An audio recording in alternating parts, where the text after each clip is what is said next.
Psalm 35 of David. Contend, O Lord, with those who contend with me. Fight against those who fight against me. Take hold of shield and buckler and rise for my help.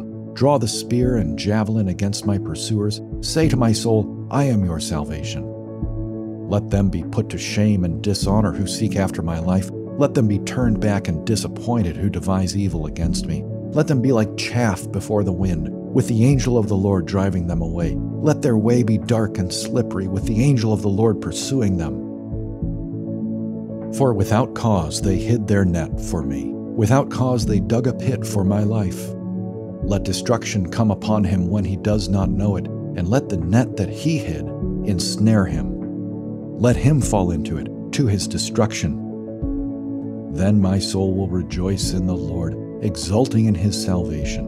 All my bones shall say, O Lord, who is like you, delivering the poor from him who is too strong for him, the poor and needy from him who robs him. Malicious witnesses rise up. They ask me of things that I do not know. They repay me evil for good. My soul is bereft.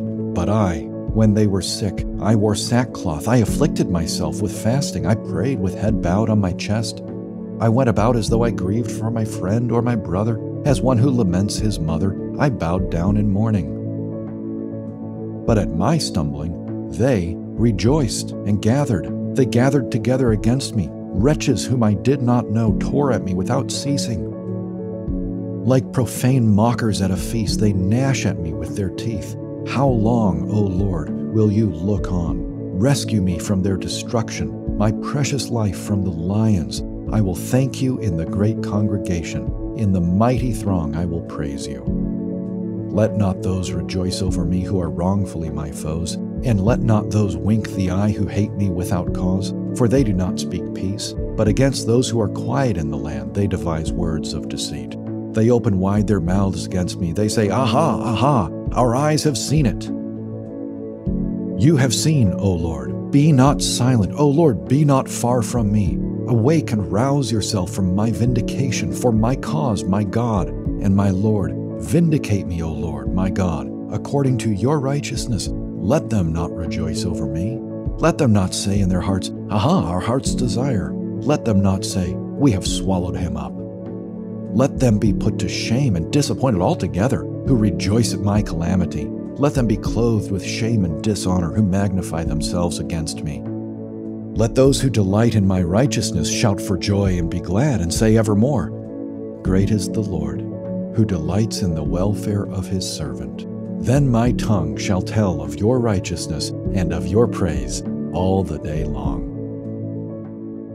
The taunts and evil devices of David's enemies come through resoundingly in this psalm.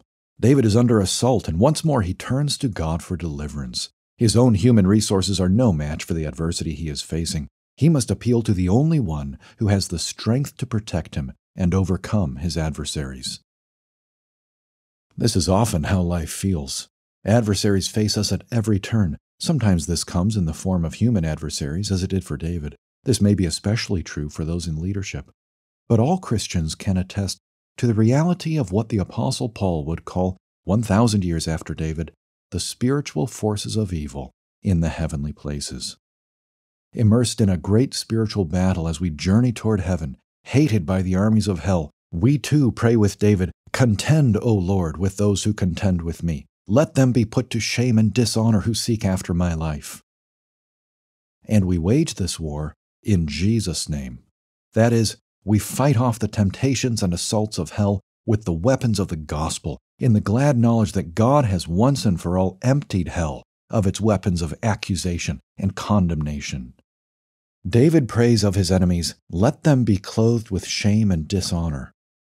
And Paul said of Christ, He disarmed the rulers and authorities and put them to open shame by triumphing over them in him. Our enemies have been defanged. They are now all gums and no bite. Christ on the cross absorbed the shame we deserve to free us from it. Truly, great is the Lord, who delights in the welfare of his servant.